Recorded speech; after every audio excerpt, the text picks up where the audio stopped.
21वीं सदी उद्योग क्रांति के 5वें भाग में हम सबका स्वागत है। बदलते वक्त में तकनीकी उपकरणों का बोलबाला है। चाहे निजी जीवन हो या रोज़मर्रा का काम, हर तरफ इनोवेशन हमारा काम आसान कर रही है। ठीक वैसे ही पढ़ाई के क्षेत्र में कुछ वर्ष पहले देखा जाए तो बच्चे कार्डबोर्ड, थर्मोकॉल या अन्य चीज़ों का प्रयोग करके अपने प्रोजेक्ट से मॉड्यूल बनाते थे। अब वक्त बदल गया है। अब तकनीकी उपकरणों, मैकेनिकल कंपोनेंट्स की हेल्प से वो लाइव बोर्ड्स, डिजिटल रोबोट्स या मॉड्यूल वर्किंग प्रोजेक्ट्स बना सकते हैं। तो आज का संवाद इसी विषय पे है। जी, मैं विशाल कुमार सिंह, आपका होस्ट, नमस्कार करता हूं सभी छात्रों का और आपका इस इनोवेशन सीरीज के एक और रोमांचक एपिसोड में हार्दिक स्वागत है। आज हम उन टूल्स, मैकेनिकल कंपोनेंट्स के बारे में जानेंगे जो हमारे विचारों को हकीकत में बदलने में मदद करते हैं। ये सब बातें इनोवेशन के लिए बेहद ज़रूरी है। अगर आज आप इसे समझते हैं तो हो सकता है कि कल आप देश के बड़े इनोवेटर बने। और इस चीज़ को और गहराई में समझाने के लिए और हमारे ज्ञान को बढ़ाने के लिए हमारे समक्ष उपलब्ध हैं दो ऐसे विशेषज्ञ जिन्होंने इस क्षेत्र में काफ़ी रुचि हासिल कर रखी है।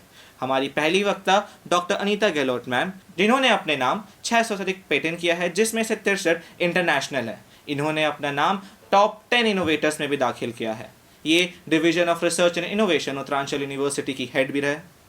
इसी के साथ हम आगे बढ़ते हैं अपने अगले वक्ता की ओर, जो है डॉक्टर राजेश सिंह सर। ये Uttaranchal university division of research and innovation के डायरेक्टर हैं। इन्होंने अपने नाम 500 से अधिक आईपीआर को दाखिल किया है। इनके छत्र छाया में कई बच्चों ने अपनी पीएचडी की डिग्री प्राप्त की है। इन्हें रिसर्च एंड इनोवेशन के क्षेत्र में उत्कृष्ट सम्मान भी प्राप्त हुआ है। आज इस संवाद में हम इनसे चर्चा करेंगे कि कैसे मैकेनिकल कंपोनेंट्स, टूल और अन्य उपकरणों का प्रयोग करके एक छात्र अपने निजी जीवन से लेके अपने कार्यशील वैभव को बढ़ा सकता है। तो चलिए अपने एपिसोड में आगे बढ़ते हैं और पहले चरण की ओर समझते हैं कि इनोवेशन में टूल्स एंड मैकेनिक की क्या महत्वाकांक्षा है। तो मेरा पहला सवाल डॉक्टर नीता मैम से है कि मैम, एक इनोवेशन में टूल किट या मैकेनिक्स कैसे एक इम्पॉर्टेंट रोल प्ले करता है? सबसे पहले नमस्कार।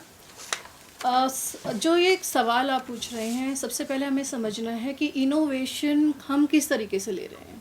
इनोवेशन हम बेसिकली क्या समझते हैं कि कोई ऐसी चीज़, कोई ऐसा नया उपकरण, कोई ऐसी वस्तु जो आपके कार्य को आसान कर सके। ठीक है, बेसिकली हम ये मान के चलते हैं। सबसे सिंपल एग्जांपल मैं बताती हूँ।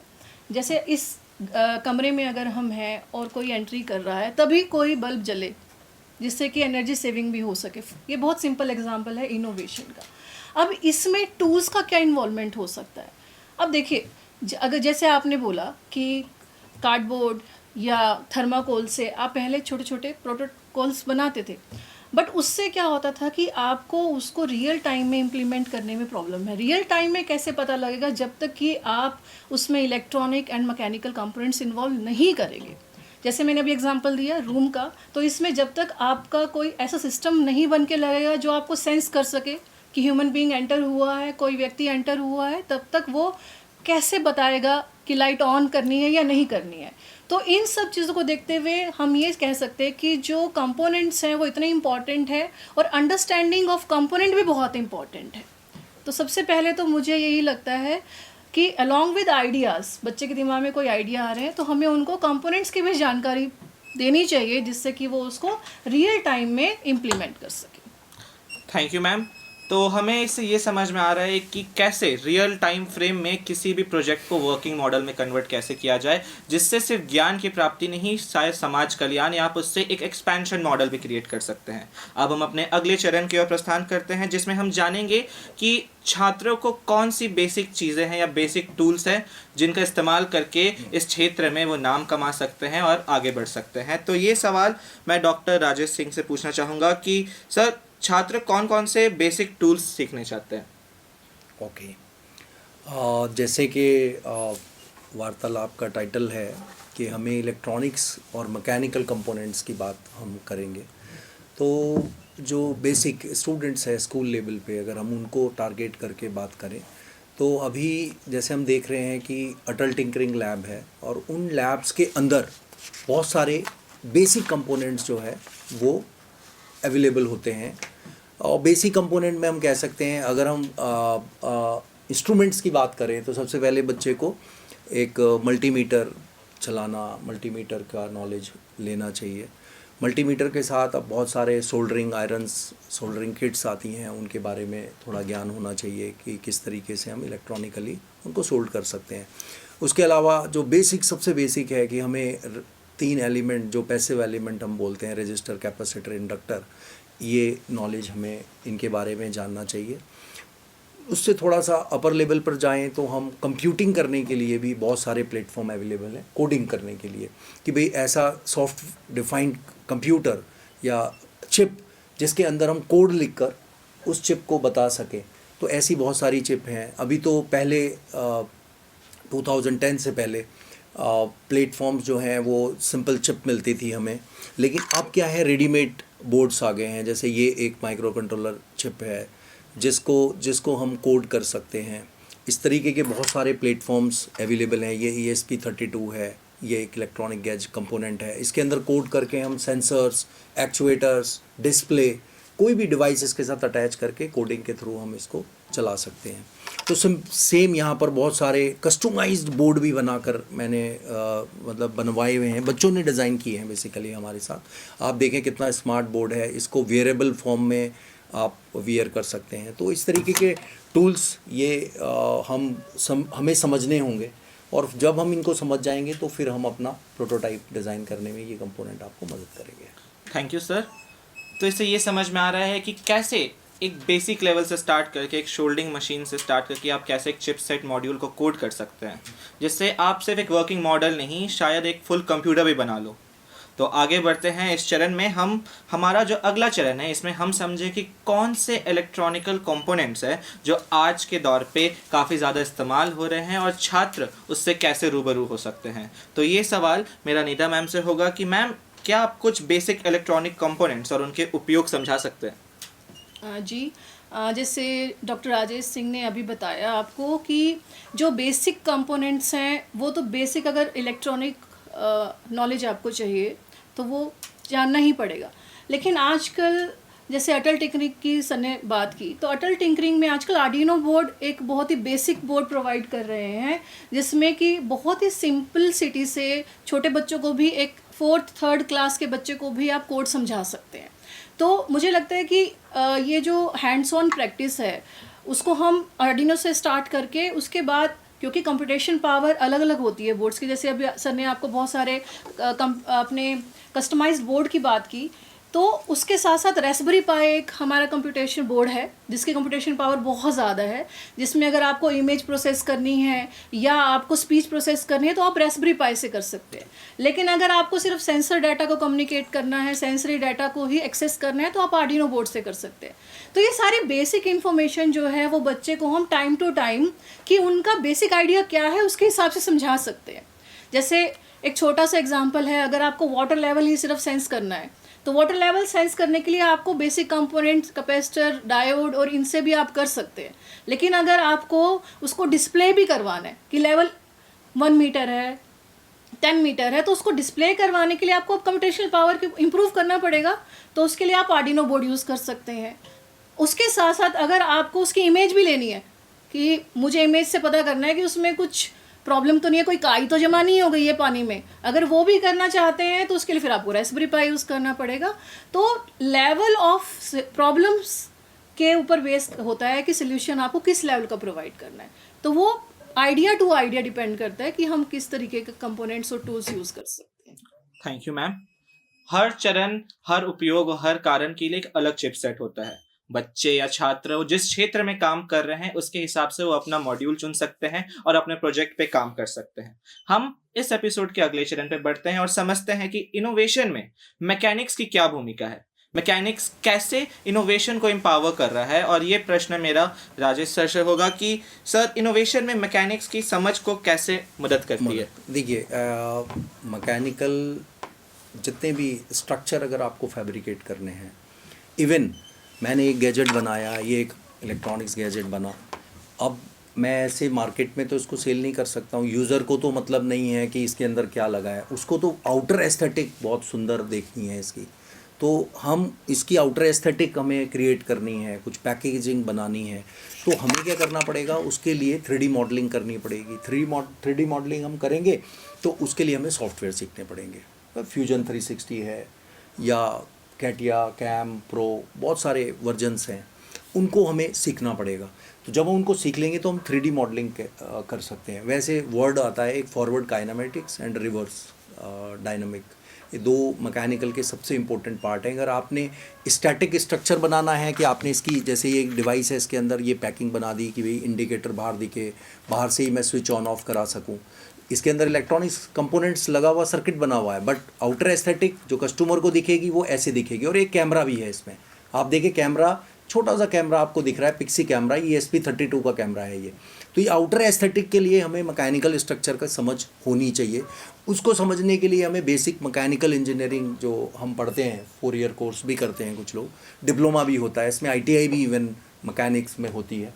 लेकिन दूसरा एरिया है मोबाइल।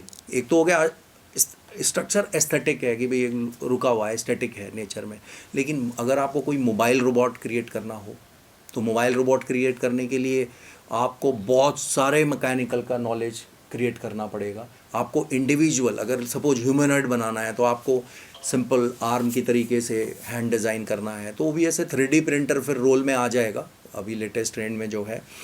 लेकिन उससे पहले हमें वो टूल्स और सॉफ्टवेयर जो मैंने बताया फ्यूजन 360, ये इसका नॉलेज आपको लेना पड़ेगा और बेसिक मैकेनिकल इंजीनियरिंग वो समझनी पड़ेगी।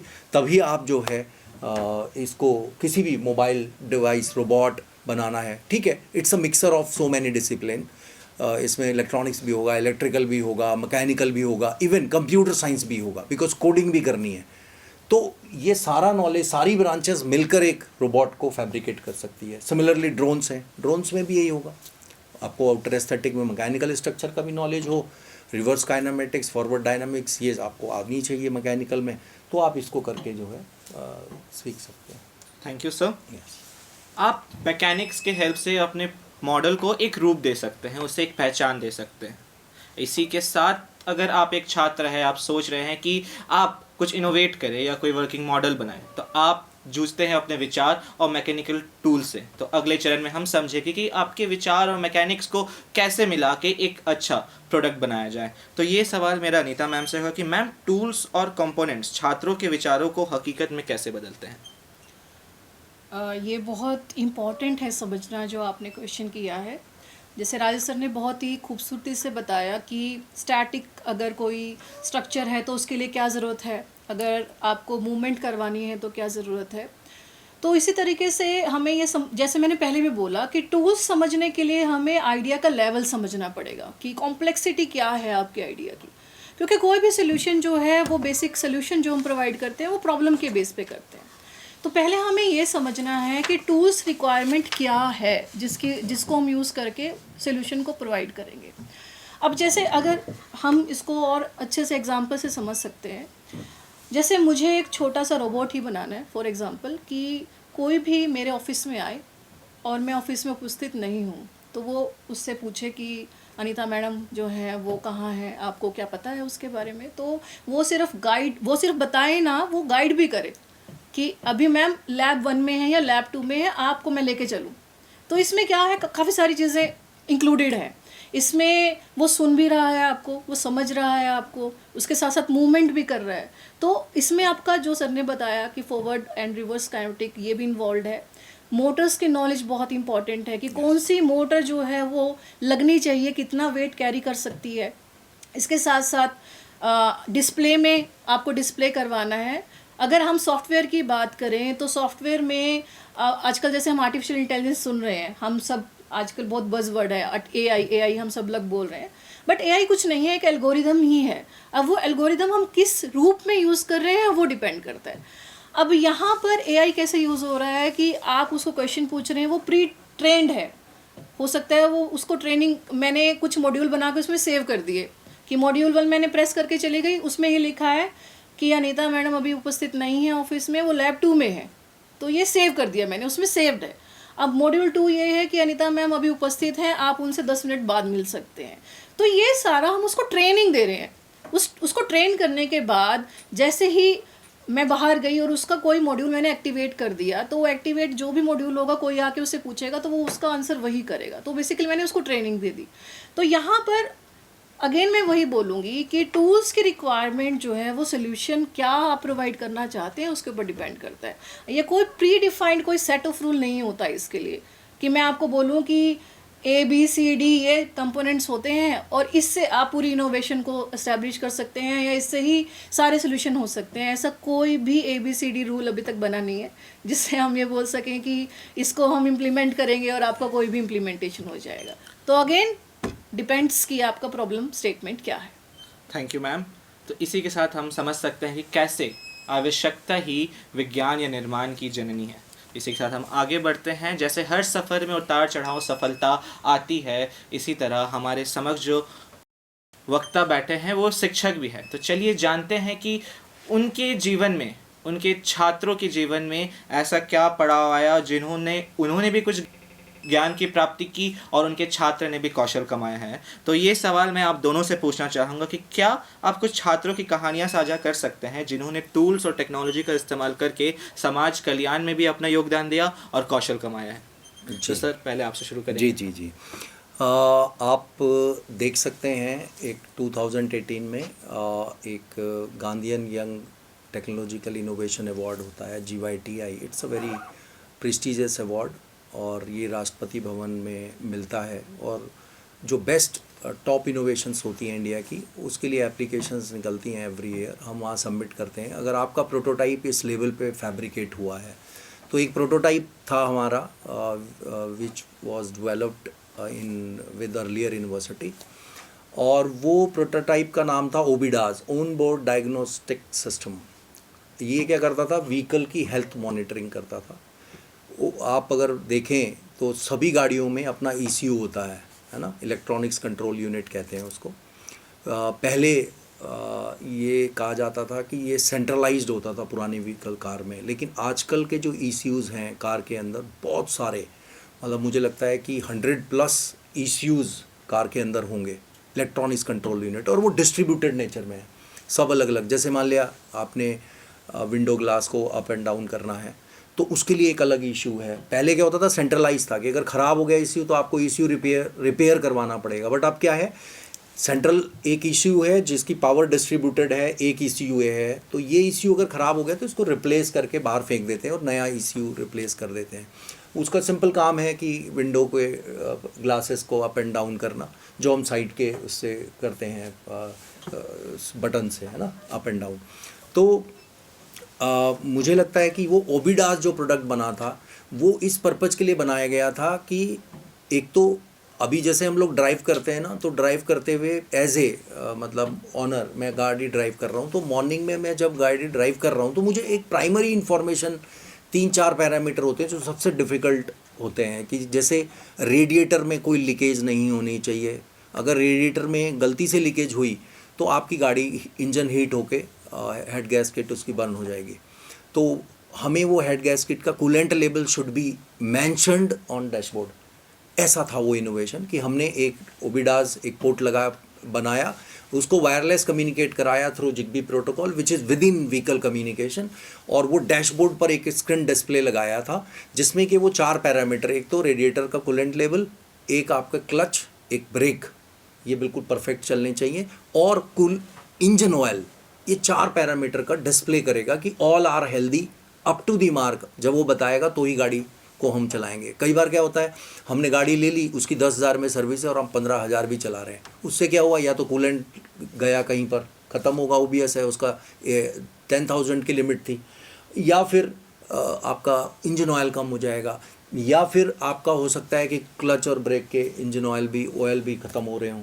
तो हमें ये इंफॉर्मेशन देता था। दूसरा, ये क्लाउड पर भी रिकॉर्ड होता था कि भी अगर व्हीकल चला रहा है कोई भी बंदा, तो अगर कोई एक्सीडेंट हो जाए गलती से, तो उस समय के जो मेजर पैरामीटर हैं उससे इंश्योरेंस कंपनी क्लेम को, क्योंकि अभी तो कुछ भी बना कर दिया जाता है, लेकिन अगर ये सिस्टम होगा तो ये एक बड़ा प्रोडक्ट हमने डिज़ाइन किया था। इसके लिए हमें राष्ट्रपति भवन में एज ए मेंटर, और अर्चित अग्रवाल एक लड़का था जिसको ये अवार्ड मिला था, और मुझे लगता है ये बेस्ट इनोवेशन थी। और इसके अलावा और भी बहुत सारे प्रोटोटाइप्स हमने आई थिंक 50+ प्रोटोटाइप हमने अभी तक पिछले 10 साल में रियलाइज़ किए होंगे।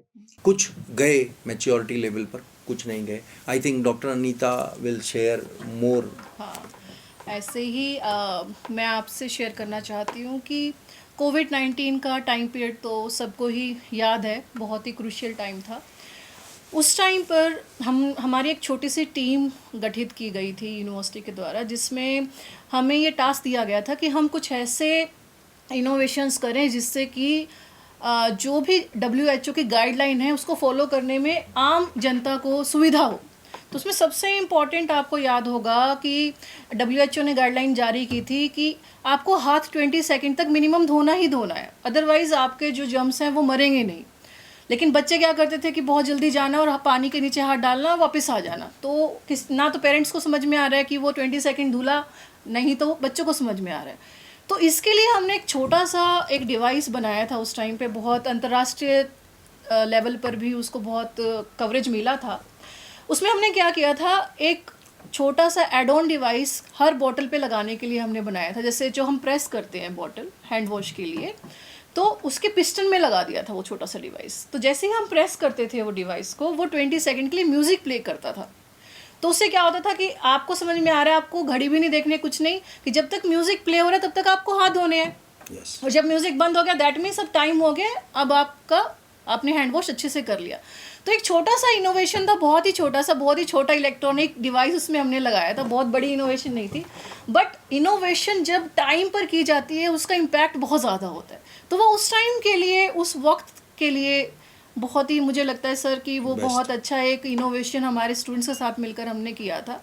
इसी के साथ एक कवच हमने बनाया था उस टाइम पर, कोविड-19 के टाइम पर। I think one version is this, जिसमें अगर 2 फीट दूरी तक कोई आपके सामने आ रहा है तो 20 फीट, हाँ 20 फीट, तो ये बज़ अलार्म जनरेट करता था कि आपको दूरी बना के रखनी है। जैसे मैं अगर अपने ऑफिस में बैठी हूँ और मेरे पास कोई आ रहा है तो हमें पता नहीं लगता, कई बार बच्चे बहुत पास तक आ जाते हैं। तो अगर ये मैंने डिवाइस अपने पास रखा हुआ है तो ये बहुत ज़ोर से बोलने लगेगा कि नहीं, आप ज़्यादा क्लोज आ रहे हैं, आप थोड़ा दूर जाएं। तो इस तरीके से बहुत छोटे छोटे आइडियाज़ को हमने अलग अलग लेवल पे इम्प्लीमेंट किया है। Thank you ma'am, thank you sir.